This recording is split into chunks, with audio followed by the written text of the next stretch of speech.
होश में रहो, समय आने दो। कर्म अवश्य में भोक्तव्यम, तुम्हें भुगाएगा, रो नहीं पाओगे, रो नहीं पाओगे। यहां जो आप कर्म कर रहे हैं वो आपको भोगने पड़ेंगे, अच्छे या बुरे। बिना भोग के ये नष्ट नहीं होते। एकमात्र उपाय है, जैसे आपको वकीलों के द्वारा प्रमाणित कर दिया गया कि यहां के वकील है चित्रगुप्त, पूरी सीन सहित आपकी चेष्टाओं को अंकित किया जाता है, वो आपके मन में है, आगे प्रसंग आएगा। और जज हैं यमराज, धर्मराज जी, और दंड अधिकारी हैं यमदूत, और दंड विधान जहां होता है उसे कहते हैं नरक। तो जैसे यहां जज ने कानून से अपराध करने वाले को दंड दे दिया, जाओ तुम्हें फांसी की सजा, राष्ट्रपति का अधिकार है, वो पूरा माफ कर सकता है। ऐसे ही राष्ट्रपति हैं भगवान श्री हरि। अहम त्वाम सर्व पापेभ्यो मोक्षयिष्यामि मा शुचा। अगर शुभ अशुभ कर्मों से बचना चाहते हो तो एकमात्र उपाय भगवान की शरण में होकर नाम जप करो, अन्यथा अवश्यमेव भोक्तव्यम कृतं कर्म शुभाशुभम। सुमति जी अपने पिताजी को बता रहे, यमदूत ने कहा महाराज, मृत्यु लोक में मनुष्य जो पुण्य और पाप करता है बारी बारी से उसे भोगना पड़ता है। बहुत ध्यान से सुनोगे तो आपको बड़ी सावधानी प्राप्त हो जाएगी। जो छोटी मोटी गलतियां आप हंसी खेल में करते हैं वो भी आपको दंड भोगना पड़ेगा। ये पाप और पुण्य बिना भोगे नष्ट नहीं होते कि आपने पाप कर दिया और दान दे दिया तो वो पाप कट गया, ऐसा नहीं है। पुण्य का अलग विभाग होगा, पाप का अलग विभाग होगा। अगर काट सकते हैं तो सिर्फ भगवान काट सकते हैं, भगवान का भजन काट सकता है, दूसरा नहीं। लाखों जन्मों में जो तुमने पाप और पुण्य किया है, जो एकत्रित है, उसका नाम है संचित कर्म। संचित पाप और पुण्य, और उससे जब मनुष्य शरीर मिलता है या जो शरीर मिलता है उससे जो हिसाब निकाल करके कुछ पुण्य और कुछ पाप, उसे प्रारब्ध भोग कहते हैं। फिर यहां कर जो नवीन कर्म किया जाता है उसे क्रियमाण कहते हैं। मनुष्यों के लिए जो उनका जमा हुआ पाप और पुण्य है वो अंकुरित होकर बढ़ता रहता है, ब्याज दर ब्याज। बहुत दुर्गति होती है, इसीलिए बहुत जन्म हम भोगे तो भी अपने संचित कर्म को नहीं भोग सकते।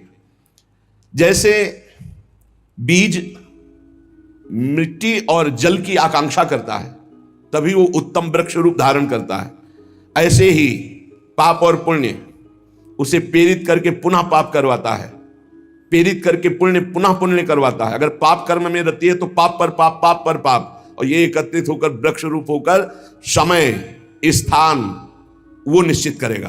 पाप तुम्हें कहां दंड देना है, समय स्थान। बुरी दशा आने के पहले बुद्धि बदली जाती है, उसकी बुद्धि बदल दी गई। आप ना आवे आप पर ताई तहां ले जाए, वो वहीं ले जाएगा, उसी स्थान पर मारा जाएगा, उसी स्थान पर जो दंड उसे मिलना मिलेगा। जैसे आपने छोटा पाप किया तो आपके चलते समय पैर में कांटा चुभेगा और दुख होगा, कांटा निकाला गया, थोड़ी दिन वहां दर्द रहा, खत्म हो गया, आपका पाप क्षय हो गया। छोटा पाप कोई, आगे बताया जाएगा कौन कौन से पाप से कैसे कैसे दंड मिलते हैं। अब अगर आपसे थोड़ा बड़ा पाप बना है तो वही पैर में लोहे की कील बनकर चुभेगा, कांटे की जगह लोहे की कील, अधिक दुख होगा। और बड़ा पाप बना है तो खजूर का कांटा, बड़ा कील, ऐसे आपके पैर में चुभ। बिना पाप कर्म के कहीं भी किसी को कोई भी दुख नहीं हो सकता।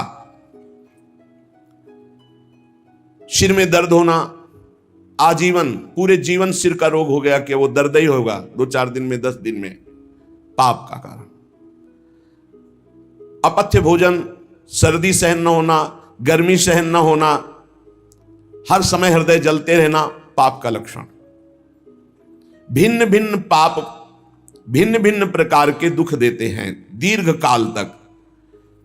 शस्त्र और अग्नि आदि का भय ये पाप के कारण होता है। अनेक जन्मों के संचित पाप, कोई इसी जन्म के केवल नहीं है, वो केवल मंडराते रहते हैं आकाश में दंड देने के लिए, समय इंतजार करते हैं। जैसे नरक में पड़े हुए जीव तुम देख रहे हो, घोर पाप का फल भोग रहे, केवल दिखाया गया था नरक। जानते हो किस बात से? कल याद होगा, सुमति जी ने पानी पीने जाने वाली गौओं को वैश्य कुल में 7वें जन्म में जन्मे जब थे तो उन्होंने उनको नहीं पीने दिया। इसके अपराध से उनको नरक दिखाया गया था। तो वो यमदूतों से प्रश्न करते जाते हैं और उनका उत्तर यमदूत देते जाते हैं। ये जो तुम देख रहे हो तड़पते हुए जीवों को नरक में, महापापी लोग हैं, अपने पाप का फल भोग रहे हैं। जब कोई पुण्यात्मा होता है तो स्वर्गलोक में जाता है, देवताओं के साथ रहता है, गंधर्व उसका गुणगान करते हैं, अप्सराओं का नाना प्रकार से सुख उठाते हैं।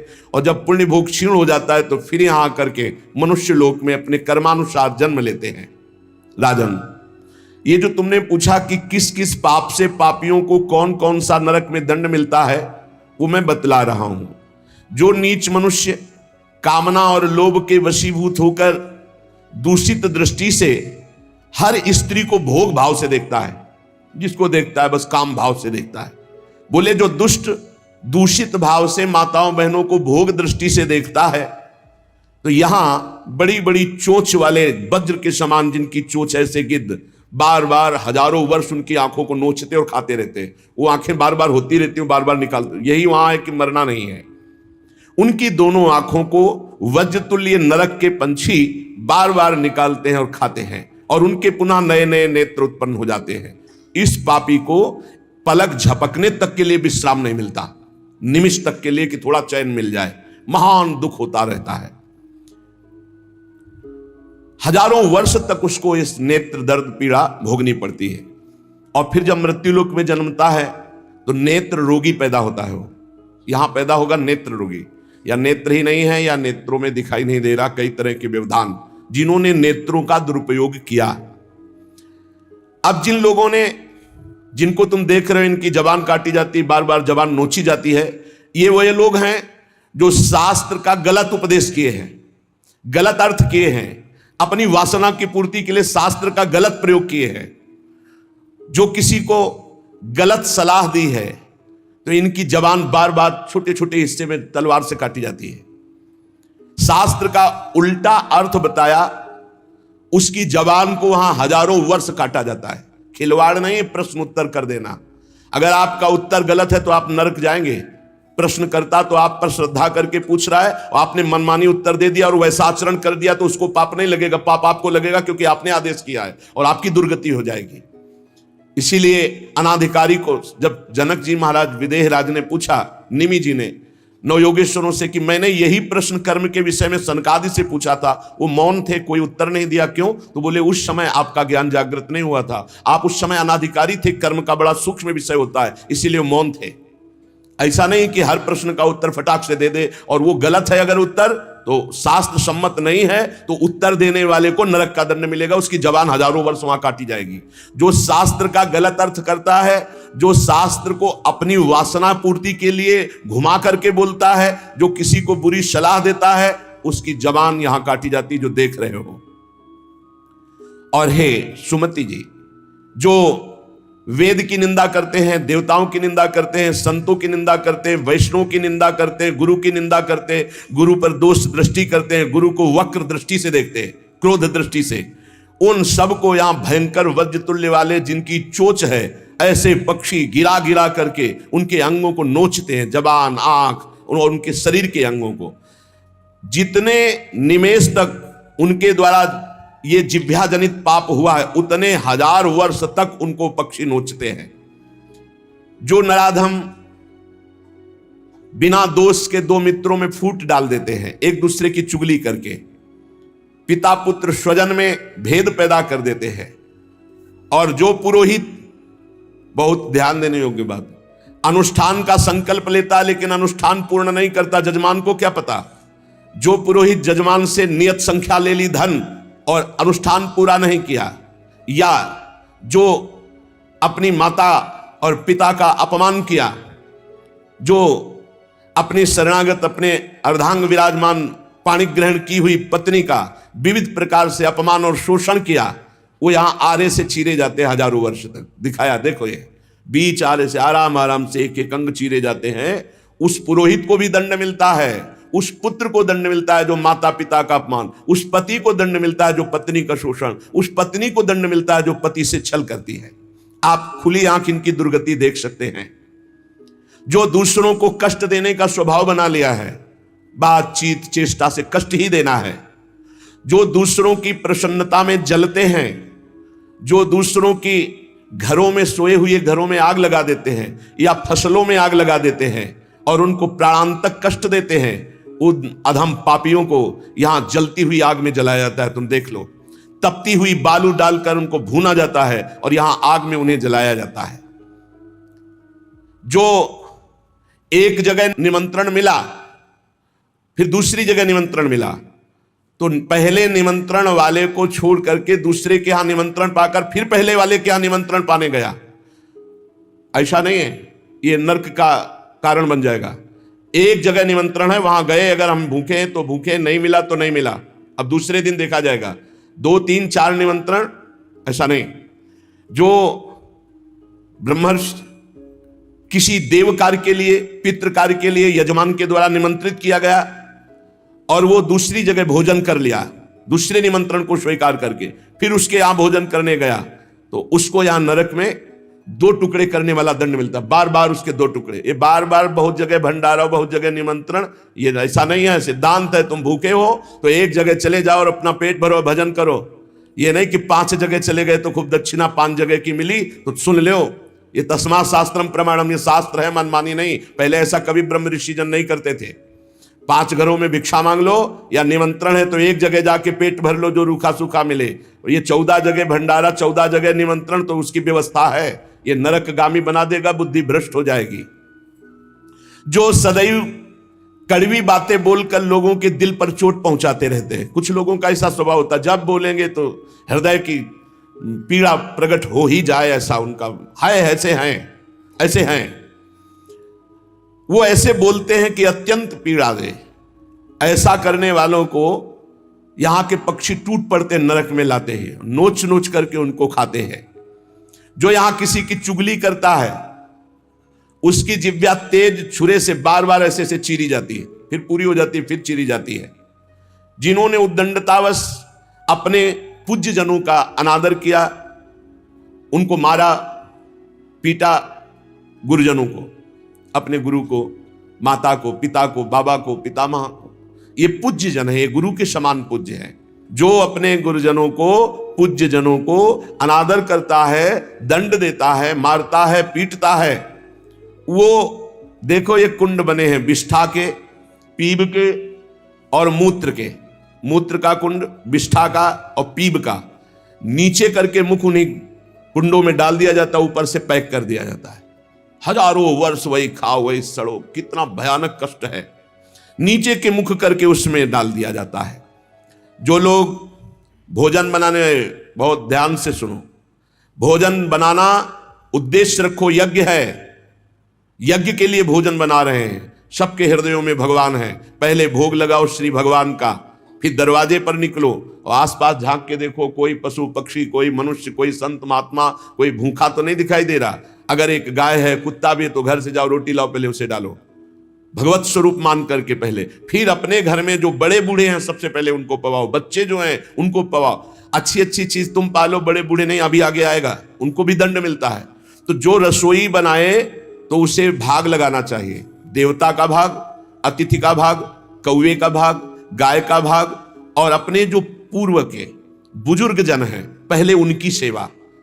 अच्छा, जो भी रसोई बने, भगवान का भोग लगाया, दरवाजे तक गए, अतिथि को देखा, एक गौ के लिए ग्रास निकाला, एक कौवा पक्षी आदि के, जरूर ये नहीं निकालोगे तो पाप है। गीता जी में कहा, जो अपने लिए पका के पाता है वो पाप पाता है। तो जो अभ्यागत, अपने बुजुर्ग और अतिथि, अब कोई साधु महात्मा आया, माना कोई भी हो, वो दरवाजे में पुकारा, राधे श्याम, आप छुप नहीं सकते, आपको निकलना पड़ेगा। हाँ, राधे राधे, क्या चाहिए, क्या सेवा करूं आपकी? आप जल पिएंगे, आप भोजन पाएंगे? नहीं, मुझे पैसा चाहिए। वो नहीं दे सकता, खत्म खेल, आपका आदर हो गया। आप मृदु वचन में इतना तो बोल सकते हैं, राधे श्याम, आप इतना बोल सकते हैं, आप जल पिएंगे, आप रोटी पाएंगे, भोजन प्रसाद पाएंगे। नहीं, मुझे रुपया चाहिए। नहीं, मेरी श्रद्धा नहीं, मैं नहीं दे सकता, सामर्थ्य नहीं है, श्रद्धा नहीं है, कुछ भी आप कह दो उस पर चलेगा, पर आपको निकलना चाहिए। यदि आप छुपे रहे हो, आपके कान में आवाज आई आपके दरवाजे से, भिक्षुक वापस जा रहा, तो आपके सुकृत नष्ट हो जाएंगे और आपको पाप लगेगा। ये धर्म है। अतिथि देवो भव, देना ना देना वो आपके ऊपर की बात है, लेकिन मृदु वचन, जल और भोजन, ये तीन तो प्राय सब, नहीं कुछ है एक फल दे दे। अगर वो कहता है मुझे भूख लगी है, तो आप वहीं गेट के बाहर बैठे, परिचय नहीं है इसलिए, घर में जो सदस्य पुरुष वर्ग का उससे 2 रोटी भेज दीजिए। जो दुष्ट आए हुए अतिथि का अपमान कर देता है, अतिथि देवो भव, बड़ी महिमा है गृहस्थ धर्म में अतिथि सेवा, साधु सेवा की, उसे यहां पीब चाट चाट के पवाई जाती है नरक में, उनका बुरा हाल होता है।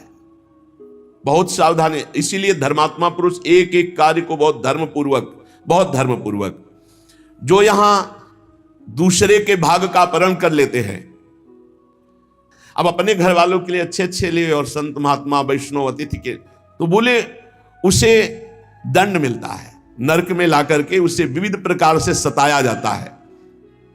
जब कोई अर्थार्थी शरणागत तुम्हारी शरण में आ जाए और तुम उसके साथ धोखा करो, तो यहां भी दंड मिलेगा और वहां भी दंड मिलेगा। तो कह रहे हैं जो आए हुए शरणागत के साथ छल करता है, तो यहां थूक, खखार, बिष्ठा, इसके कुंड बने हैं, इनमें डाल दिया जाता है। आनंद लो, सोचो, थोड़ी देर भावना करो, गटर में पैक कर दिया जाए, आपको मरना है नहीं, थूक खखार लाल, उसमें ये नारकी गतियां हैं। हे सुमति, बहुत ध्यान दीजिए, जो लोग झूठे मुंह और झूठे हाथ, देवता का स्पर्श, देवता को प्रणाम, गुरुजनों को प्रणाम, जो लोग ऐसा अपवित्र कार्य करते हैं, उनके हाथों को यहां यमराज तिल तिल भर करके काटते हैं। जैसे कोई सब्जी नहीं काटता, ऐसे बड़ी रफ्तार से ऐसे बार बार काटते। अरे ऐसे थोड़ी शास्त्र में, हम यहाँ खाए डोल रहे हैं, ऐसे जूता पहने भोजन कर रहे हैं, न कुल्ला न आचमन, ये सब नारकी गति को प्राप्त होने वाले जीव, तभी बुद्धि भ्रष्ट मनमानी आचरण कर। पहले जानते हो गांव में कैसे पंगत पवाई जाती थी, सबके चरण धोए जाते थे। आप महाभारत में पढ़िए, राजसू यज्ञ में जितने राजा आए थे, सबसे अग्र पूजा भगवान की हुई, लेकिन भगवान ने सेवा ली थी सबके चरण धोने की। कितना पवित्र व्यवहार था, शास्त्री, पट्टी बिछा दी, चरण धो दिए, हाथ धुलवाए, कुल्ला करवाए, सब बैठे, सबके तिलक पूजन, और सबका फिर वो पत्तल, दोना, सकोरा, ये पवित्र है। ये होटलों में जो खाते हैं ना, वहां रज लगा के थोड़ी धोते हैं, ऐसे मारा पानी पाइप से, वही रुमाल हजारों में फेर दिए। अब मतलब किसको है, जब वो कौन सा भोजन कहते हैं जिसमें सब ऐसे ले लेकर पाते हैं।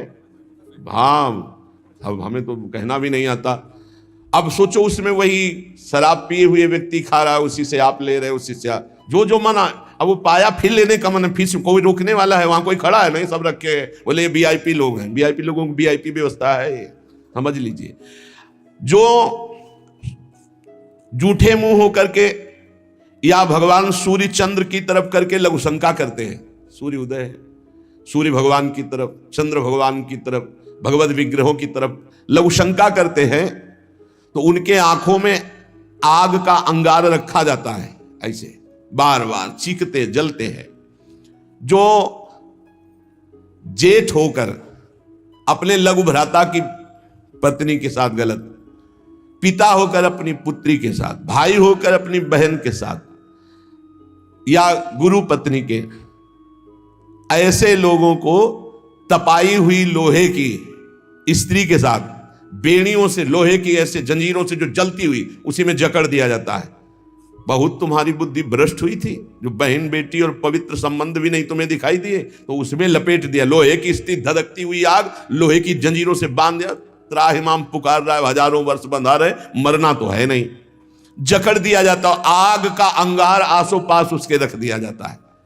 उसके पूरे के पूरे शरीर में बार बार दाह आग होती है, चिल्लाता है। ऐसे नराधमों को यहां बहुत दंड दिया जाता है।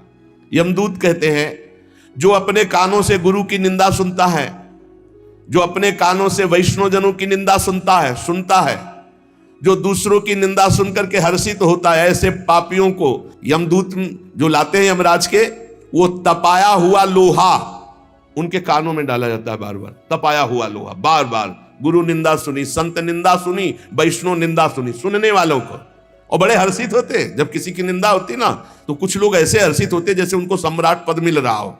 अरे पर निंदा के किए ते आवत नहीं कछुआत, मूर्ख पर्वत पाप को ले चल अपने साथ। यहां विलाप करते हैं, पर यहां यमदूत स्वयं कह रहे हैं हम लोगों के हृदय में दया तनिक भी नहीं, और क्रोधित होकर उनको और कष्ट देते हैं। जैसे वो विलाप करते हैं तो क्रोधित होकर और कष्ट देते हैं। जो देव मंदिर में जमीन लगाई गई, या किसी ऋषि मुनि को दान में दे दी गई, या कोई सभा भवन है सार्वजनिक, जो इनको तुड़वाकर उनकी जमीन हड़प लेते हैं, उस जगह अपना निवास स्थान बना लेते हैं, उसका प्रयोग करते हैं। यहां यमदूत उन्हें ला करके धीरे धीरे उनके शरीर की खाल उदाड़ते हैं। पूरी उधल गई, फिर शरीर में नई खाल, फिर धीरे धीरे होश में। ये नहीं कि देवालय की लगी हुई संपत्ति का प्रयोग कर लिया, या देवालय को विध्वंस कर दिया, या सभा भवनों को विध्वंस करके अपने लिए अपना कब्जा, तो फिर ये वो चीखते चिल्लाते हैं, पर यहां दया नहीं है। जो गौ के स्थान में, पवित्र स्थान में जल में मल त्याग करते हैं, जैसे नदी है, कोई सरोवर है, या गौशाला है, या देवालय है, उसकी सीमा में मल त्याग करते हैं। यहां के बड़े बड़े कौवे जिनकी लंबी चोंच होती है, उनकी गुदा द्वार से आते खींचते हैं बार बार, बहुत होश में। ये शास्त्र सुने नहीं जाते, इसलिए मनमानी पापाचरण होते हैं, जो जहां मनाया वहां। जो अपनी कन्या को रकम दे के बेचते हैं, बेचना होता है कि हमको इतना, ऐसा एक से बेचा फिर दूसरे के साथ बेचा, उसको यहां लाया जाता है और उसके शरीर में बड़े बड़े घाव किए जाते हैं, और फिर नमक की नदी है, उस नदी में डाल दिया जाता है। वो मात क्लेशित हजारों वर्ष। जो मनुष्य विकट संपत्ति और वो समस्या ही नष्ट हो गई, पुत्र, भृत्य, पत्नी, बंधुवर्ग और बुजुर्ग जन, किसी का त्याग कर देता है विपत्ति आने पर, और अपना पेट पालन करने लगता है, इनको छोड़ देता है। तो यहां हम लोगों में कुछ यमदूत ऐसे हैं जो बिल्कुल कर्कश होकर के उनके मांस को नोचते हैं और उसी के मुंह में डालते हैं, उसी को खवाते हैं, उसे खाना पड़ता है। जो मनुष्य अपने पुण्यों को यहां बेच देते हैं, उनकी बड़ी दुर्गति होती है। जैसे 1 घंटा नाम कीर्तन करेंगे 500 रुपया लेंगे, अमुक कार्य करेंगे अमुक रुपया लेंगे। जो अपने पुण्यों को बेच देते हैं, कई तरह से बेचना होता है, और उनकी व्याख्या कहां तक करें। जो अपने पुण्य कार्यों का दाम लेते हैं, बेच देते हैं, वो पापी हैं, और उनको यहां चक्कियों में डाल के नरक में पीसा जाता है, जैसे आटा पीसा जाता है। बेचे ही वेद धर्म दुइले ही, ऐसा नहीं था। परोपकार के लिए ब्रह्म ऋषियों का जीवन था। कुछ मिला नहीं, किसी भी तरह जीवन व्यतीत करते थे। कृष्ण शरीर, बड़े बड़े चक्रवर्ती सम्राट भयभीत होकर खड़े हो जाते थे। तब पूर्ण जीवन, बेचने का कहीं विधान नहीं। जो जीवन में अपने किए हुए पुण्यों को बेच देते हैं, उनको वहां चक्की में जैसे आटा पीसा जाता है, ऐसा पीसा जाता है। ये ना समझो कि मौज ले लो, यहां तुम मनमानी कर लो, भोगना पड़ेगा। अवश्य में भोक्तव्यम, नरक में जाकर के हिसाब भोगना पड़ेगा। चक्कियों में पीसे जाते हैं जो अपने पुण्य कर्मों को बेचते हैं। जो यहां किसी की धरोहर मिली, ए भैया हमारे इतने रुपए रख लो, ये सामग्री रख लो, हम समय से ले लेंगे, हमारी अव्यवस्था है, और फिर वो मुकर गया कि कौन धरोहर कब दिया, कैसे दिया, तो उन्हें यहां जलती हुई लोहे की जंजीरों से बांध दिया जाता है, और ऐसे कुंड में फेंका जाता है जहां बड़े कीड़े भयामने विषैले, और वो उनको हजार वर्ष तक नोच रहे हैं, उसी में बंधे चीख रहे हैं। कौन? जो दूसरों की दी हुई धरोहर को ना देकर मुकर जाते, कब तुमने दिया। जो पापी दिन में मैथुन करते हैं, शास्त्रीय मर्यादा में दिन में मैथुन करना निषेध है। जो रात्रि में पराई स्त्री से मैथुन करते हैं, दिन में चाहे अपनी स्त्री क्यों न हो, मैथुन निषेध है। और जो इसीलिए महाभारत में एक प्रसंग आता है, एक ऋषि को उनकी पत्नी ने दिन में बहुत प्रेरित किया। उनका नाम हमें तो स्मरण नहीं आ रहा, किंदम, हाँ ऐसे कुछ नाम था। तब उन्होंने कहा दिन में पुरुष रूप में तो हम आपके साथ मैथुन कर नहीं सकते, आप बहुत प्रेरणा करती, इसलिए पशु बनना पड़ेगा। तो आप भी अपने संकल्प से मृगी रूप धारण करें, मैं मृग रूप धारण करता हूं। ऐसा ही हुआ, मृग रूप होकर के वो सहवास कर रहे थे। इतने में ही महाराज पांडु ने देखा तो उन्होंने बाण संधान कर दिया। अब जे ही बाण लगा तो मृग रूप तो हट गया ऋषि, और तब वो हाहा खाए कि मुझे नहीं पता था कि आप ऋषि हैं। तो उन्होंने घटना बताई थी कि मेरी पत्नी विवश थी काम से, इसलिए मुझे पशु रूप धारण करना पड़ा, क्योंकि दिन में मनुष्य रूप से मैं तो नहीं किया जा सकता। जाओ, तुमने मुझे इस स्थिति में मारा है, अगर ऐसी स्थिति तुम्हारी हुई अपनी पत्नी के साथ तो तुम्हारी मृत्यु का योग हो जाएगा। मृत्यु का योग हो भी गया। तो जो दिन में अपनी स्त्री से या रात्रि में पराई स्त्री से, वो यहां पापी जन लाए जाते हैं। बहुत गहरा कुंड है जो खोपड़ी के बल उसमें छोड़े जाते हैं, और लोहे के बड़े बड़े नीचे कांटे लगे हुए हैं, पूरा बिंध जाते हैं, फिर निकाले गए, फिर फेंके। अरे भाई होश में जैसी थरिवंश नरक गति दुर्भरियम द्वारे कटियत नक्षी के। और जो सदैव नई नई भोग प्रवृत्ति के लिए नवीन नवीन स्त्रियों को फंसाते रहते हैं और उनसे सहवास करते हैं। तो यहाँ एक बहुत बड़ा वृक्ष है सेमर का जैसा, और उसमें बहुत भी विषैले कांटे हैं। उस पापी को उसमें जबरदस्ती खींचा जाता है, बार बार नीचे बार बार ऊपर, करो आलिंगन। अधिक मात्रा में वो खून से लथपथ होकर जहरीले कांटे लगने से व्याकुल होकर त्राहिमाम पुकारता है। जो लोग पराई स्त्रियों को फुसलाकर उनके सतीत्व को नष्ट करते हैं, जो लोग अपने धन के घमंड में आकर गुरुजनों को नीचा दिखाते हैं, जो लोग अपने गुरुजनों के प्रति रोष दृष्टि रखते हैं, उनको यहां लाकर जैसे चटनी पीसी जाती शिला में, ऐसे बड़ी बड़ी शिलाओं से उनको पीसा जाता है। यमदूत सुमति जी को बता रहे हैं, और वो बहुत कष्ट पाता है। ये यमलोक बड़ा दुखमय है, दिन रात यहां व्यथा ही व्यथा है। जो जल में मूत्रते हैं, कुल्ला करते हैं, थूकते हैं, विष्ठा करके सोचते हैं, बोले ऐसे लोगों को यहां थूक, विष्ठा और मूत्र से भरे हुए दुर्गंध युक्त नरक के कुंडों में डाला जाता है। अरे ऐसा थोड़ी, साष्टांग दंडवत करो यमुना जी गंगा जी में, और अपने घर से शौचादि क्रिया करके, यदि नहीं ऐसा तो पात्र में लो और जल पियो पहले, और फिर दूर जा करके बहुत दूर शौच आदि होकर मिट्टी से ही हाथ और सब पात्र मार्जन करके फिर आओ, फिर पात्र मार्जन करो, फिर जल लो और दूर जा करके कुल्ला। ऐसे पवित्र जैसे गंगा किनारे भ्रमण करने वाले संत जन हैं तो सारी दिनचर्या गंगा जी से होती, पर बड़ी सावधानी से होती। ऐसा थोड़ी कि शौच लिया जाकर गंगा जी, ऐसा नहीं। जो इस लोक में दूसरे का मांस खाते हैं, बहुत सावधानी से दुर्गति होती, पक्का दुर्गति होती है। मांस खाने वाले ध्यान से सुन ले, पूर्व में जो किसी भी पशु का मांस खाते हैं उनको तो पहले नरक का दंड मिलेगा, फिर वही पशु बनेंगे, वैसे काटे जाएंगे। और जो ज्यादा पशुओं का मांस काट के खाते हैं तो उनके घर में घटना भी हो जाती है, कोई ना कोई विनाशकारी घटना घटेगी कि इन मांस खाने वालों के परिवारों का बहुत बुरी तरह नाश होगा, और जब ये मरेंगे तब नरक जाएंगे, और फिर जब जन्मेंगे तब ये फिर वही बकरा बकरी बनेंगे, काटे जाएंगे। होश में रहो, समय आने दो, कर्म अवश्य में भोक्तव्यम, तुम्हें भुगाएगा, रो नहीं पाओगे, रो नहीं पाओगे। जो यहां दूसरों के मांस को खाते हैं तो बड़े बड़े हाथियों से उनको पहले कुचलाया जाता है, चिरवाया जाता है, फिर कोल्हू में पेरा जाता है। बढ़िया आनंद लो। यहां जो कर रहे हो इसका बहुत लंबा हिसाब होगा। लोग सोचते हैं कि ये गप है, 5 मिनट में हिंसा की आजीवन कारावास, लाखों जुर्माना, तुम्हें यहीं से अनुमान लगा लो। यहां तो बहुत छोटा हिसाब किताब है, वो तो अनंत ब्रह्मांडों का हिसाब किताब है। आप विद्धास्तु यैर्वेदा वन्याश्च हिताग्नि भी ता इमे शैल संगाग्रात पात्यंदे धा पुनः पुनः।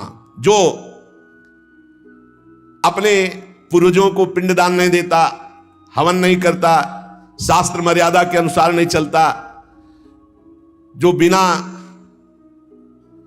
पाणी ग्रहण किए व्यभिचार करता घूमता रहता है, ऐसों को बड़े बड़े ऊंचे पर्वत से नीचे खोपड़ी के बल फेंका जाता है। और जब नीचे गिरता है तो बड़ी बड़ी विषैली चींटियां चिपक जाती हैं और काटती है। अब और सावधानी की बात, जो पापी पुरुष के द्वारा दिया हुआ दान लेता है, स्वीकार करता है, पापी होश में ये रुपए की गड्डी नरक पहुंचा देगी।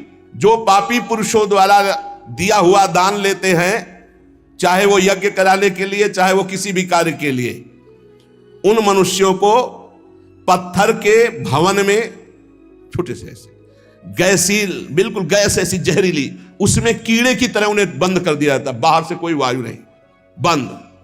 अब कितने हजार वर्ष, कितनी घबराहट है। अब सोचो, पत्थर के छोटे छोटे ऐसे भवन, उनमें गैस भरी हुई जहरीली, उसमें बंद कर दिया गया। दशांश लिया जाता धर्मात्मा पुरुष का, दशांश दान है धर्मात्मा पुरुष का, 100 मेहनत से कमाए।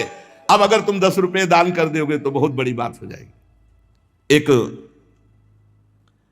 गरीब आदमी बड़ी मेहनत से अपना पेट पालता था, तो एक किसी व्यापारियों के संग में था। तो सब व्यापारी बड़े बड़े अपने अच्छे पदार्थ भोजन के, वो खिचड़ी लाया था घर से, कहीं यात्रा में था। उसका नाम भोला भी था, भोला एक किसान आदमी। तो अपनी थाल में रख के पानी भरने के लिए गया, इतने में कुत्ता आ गया। एक कुत्ता खा, वो दूर बैठ गया, कुत्ते को खा गया। सब व्यापारी उसका मजाक उड़ा रहे थे। फिर अपनी थाल ली, मांझ करके रख दिया और जो जल था उसी को पी लिया। रास्ते में जा रहे थे, एक भयानक ब्रह्म राक्षस प्रकट हुआ। अलग अलग कोटि के प्रेत भी होते हैं। अब तो सबके होश उड़ गए। भोला एकदम सीधा आदमी था। ब्रह्म राक्षस ने कहा सबको मार देंगे हम व्यापारी। तो भोला ने कहा शुरुआत हमसे करो। तो उन्होंने कहा तुम्हारे ऊपर तो हाथ नहीं उठा सकते। क्यों? क्योंकि तुमने कभी बेईमानी नहीं की, धर्म से कमाए हो, और आज तुमने इतना बड़ा पुण्य किया कि भूखे थे, अपनी मेहनत की कमाई की खिचड़ी कुत्ते को खाने दिया। अगर वो पुण्य मुझे दे दो तो मैं ब्रह्म राक्षस योनि से मुक्त हो जाऊं, किसी को नहीं दंड दूंगा। तो उसने कहा कैसे दे दूं? बोले संकल्प करो कि आज की खिचड़ी जो कुत्ते ने पाई उसका जो पुण्य हुआ मैं तुम्हें देता हूं, मैं अभी मुक्त हो जाऊंगा, नहीं सबको मार दूंगा इन व्यापारियों को। धर्म की कमाई का छोटा सा भी दान वो भगवान की भी प्राप्ति करा सकता है। दशांश धर्म के दान को कहा गया है, मेहनत की कमाई का फिर दशांश दान कहा गया। पाप कहीं दान नहीं होता, पाप कहीं दान नहीं होता। उसका विधान फिर ब्रह्म ऋषि बताते हैं कि आज तक किया, अब कभी पाप नहीं करेंगे, अब क्या करें, तो फिर उसका विधान वो बता देते हैं। ऐसा नहीं कि पाप करते जाओ, दशांश देते जाओ तो बुद्धि भ्रष्ट होती चली जाएगी। जो ये बहुत बड़ा अपराध है, उपकार करने वाले का अपकार कर देता है। कृतज्ञता, कृतज्ञ होना चाहिए। आपके लिए किसी ने उपकार किया, आपको आपका हित किया, आपके संकट में सहयोग किया, तो जीवन भर वो जब दृष्टि में आ जाए तो थोड़ा कृतज्ञ होना चाहिए। ऐसा नहीं कि उसका अपकार कर दो। जैसे गुरुदेव ने मंत्र दिया, उपासना दी, तुम्हारा उपकार किया। खोटी बुद्धि वाला जो कृतज्ञ नहीं रहता उसको यहां तप्त कुंभ नामक नरक में गिराया जाता है। ये बहुत दुख देने वाला है, ताप ही ताप। और इसमें 80 पत्रवन नरक में जैसे तलवारें हैं, ऐसे किनारे किनारे तलवारें हैं।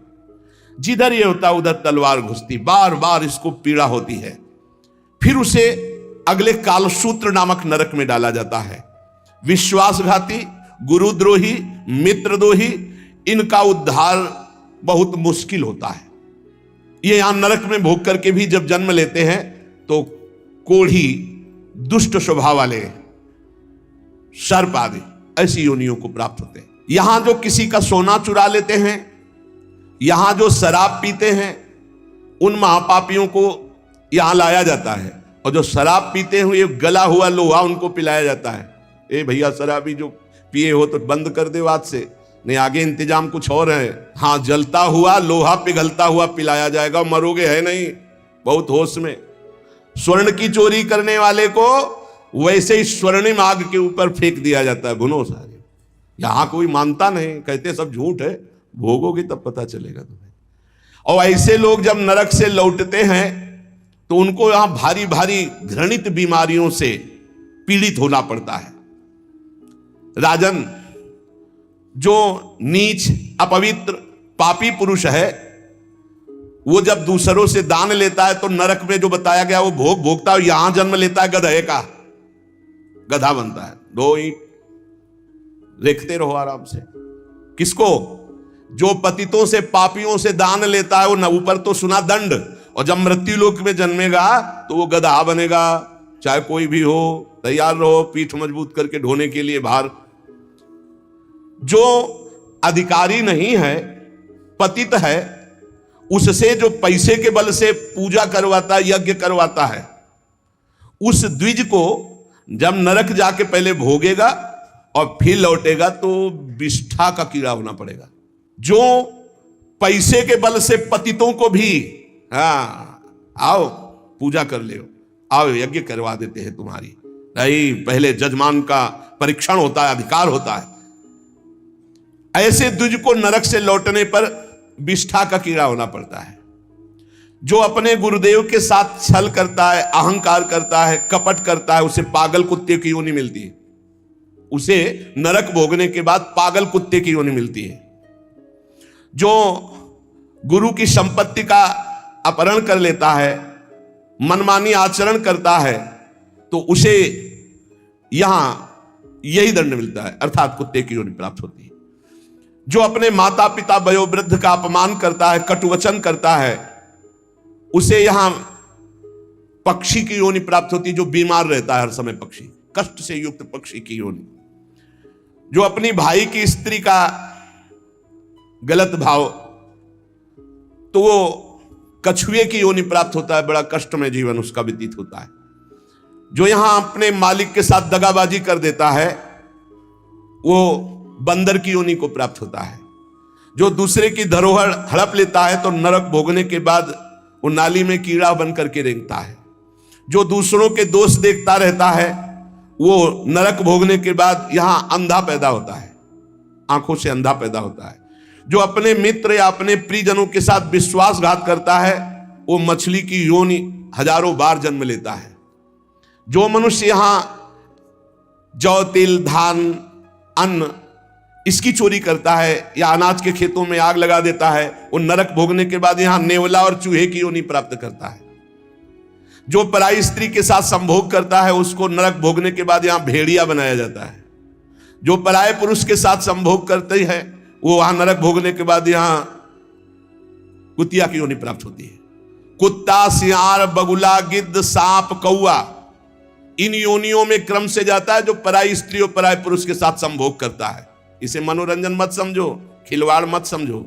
जो खोटी बुद्धि वाला पुरुष अपने बड़े भाई की पत्नी, जो मां के समान है, उसके साथ बलात्कार करता है, वो नरक भोगने के बाद कामी, नाना प्रकार से बीमार पशु योनियों को प्राप्त होता है। कई प्रकार के कष्टों से उसका जीवन युक्त है।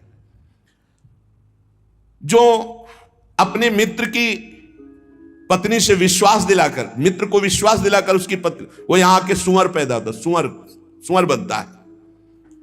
यज्ञ में, दूसरों को खवाने पिलाने में, दूसरों के मंगल विधानों में जो विघ्न डाल देता है, किसी की कन्या का विवाह हो रहा है, कोई यहीं कहीं यज्ञ हो रही, कहीं नाम की, उसमें विघ्न डाल देता है, उसको नहीं होने देता है, वो नरक भोगने के बाद फिर यहां आकर विविध कीड़े की योनियों में, विविध प्रकार, ये कीड़ा फिर ये कीड़ा फिर ये कीड़ा, ऐसे जन्मता है। जिसने देवता या ब्रह्म ऋषि उनको ये बोल दिया है कि मैं ये दूंगा, आपको ये दूंगा, और फिर नहीं दिया, कर्जा है तुम्हारा, ऐसे नहीं बोलना चाहिए, ऐसे नहीं बोलना चाहिए। अयाचक वृत्ति से जो रहते हैं, कभी नहीं, महाराज हम आपका ये काम कर दें, आपको ये दे देंगे, आपको एक कर्जा हो गया, अब अगर नहीं दिया तो नरक भोगोगे, और नरक से निकलने के बाद कौआ बनोगे। जो अपने पूजनीयों का अपमान करता है, बड़े भाई का अपमान करता है, वो क्रौंच पक्षी के रूप में जन्म लेता है। बहुत सावधान होना चाहिए। जो तुम्हारे साथ उपकार करे उसके साथ तुम्हारा नम्र व्यवहार होना चाहिए। यदि उपकार नहीं किया तो तुम्हें बिच्छू की योनि प्राप्त होगी, बिच्छू बनना पड़ेगा। जो सोए हुए मनुष्य की हत्या कर देता है, शस्त्रहीन है या सोया हुआ है, उसकी हत्या कर देता है, या किसी स्त्री की हत्या कर देता है, या बालक की हत्या कर देता है, वो 1000 बार गधे की और कीड़े की योनियों को प्राप्त होता है, बहुत संभल करके। जो दूसरों के भोजन व्यवस्था को नष्ट कर देता है, उसे मक्खी की योनि प्राप्त होती है। अन्न चुराने वाला बिल्ली की योनि, घृत आदि चुराने वाला चूहे की योनि, जो दूसरे के अर्थ की चोरी करता है, सर्प की योनि, दूध वाले पशु या दूध आदि चुराने वाले बगुले की योनि, इसी तरह डांस, चींटी, बिलैया, बहुत सी योनियों की प्राप्ति होती है। हे महाराज, मैं तुम्हें कहां तक बताऊं, ये जितने जीव हैं ये सब नरक से आए हुए हैं। एक मनुष्य योनि भगवान ने कृपा करके दी है, जिससे हम अब भगवान की प्राप्ति कर सकते हैं।